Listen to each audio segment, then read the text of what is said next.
Fernando Jose, si Rosalinda. Rosalinda, siya ang kaibigan ko si Fernando Jose.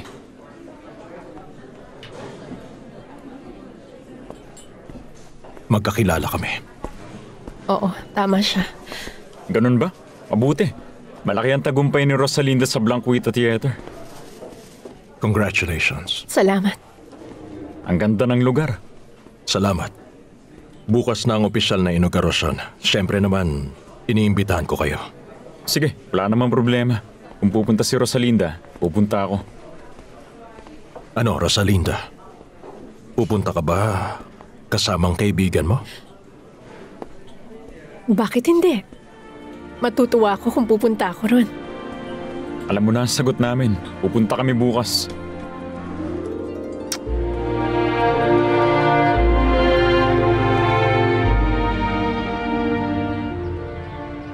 Natulog ka ba, senyora? Bakit mo na itanong?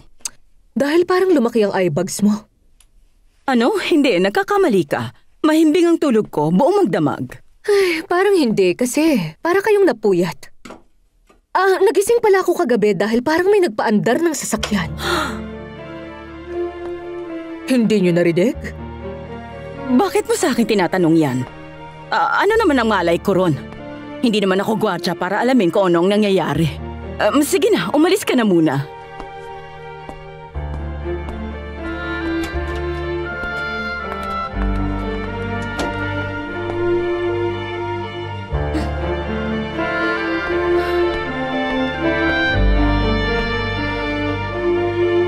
Parang hindi yata umuwi si Miss Arias kagabi. Oo nga. Sigurado ako na nagsasaya na naman siya. Baka nga. Pumunta na tayo sa pwesto Angustias kung ayaw mong tanghaliin. Ayoko, tara na. Halika na. Hindi ka magpapalaban? Ay, hindi na.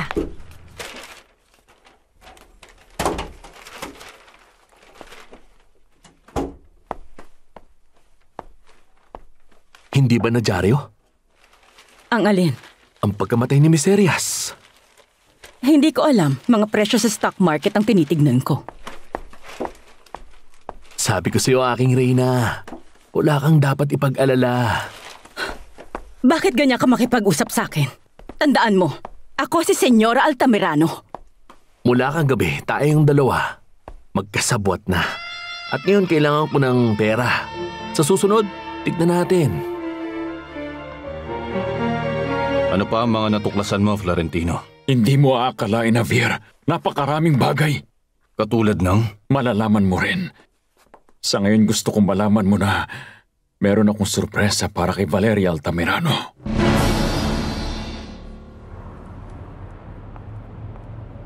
Ano ang totoo, anak? Bakit ka sasama kay Dulio sa bar ni Fernando Jose? Sinabi ko na, Mama.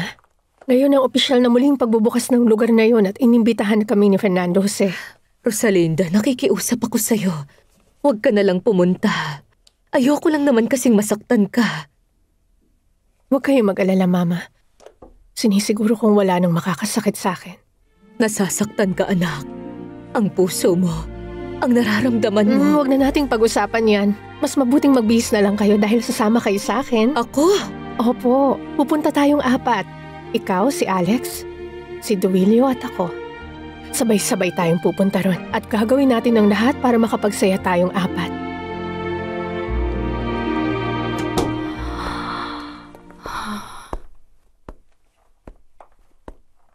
Ay, halika nga nang maayos ang kurbata mo.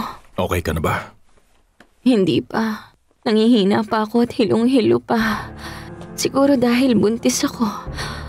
Mas gusto kong humiga sa kama. Ayos lang, hindi ako makakasama. Mas mahalaga ang kalusugan. Maraming salamat sa pag-intindi. Paano? Alis na ako. Gusto kong bantayan ng personal para maging maayos ang lahat. Sana maging maayos ang lahat.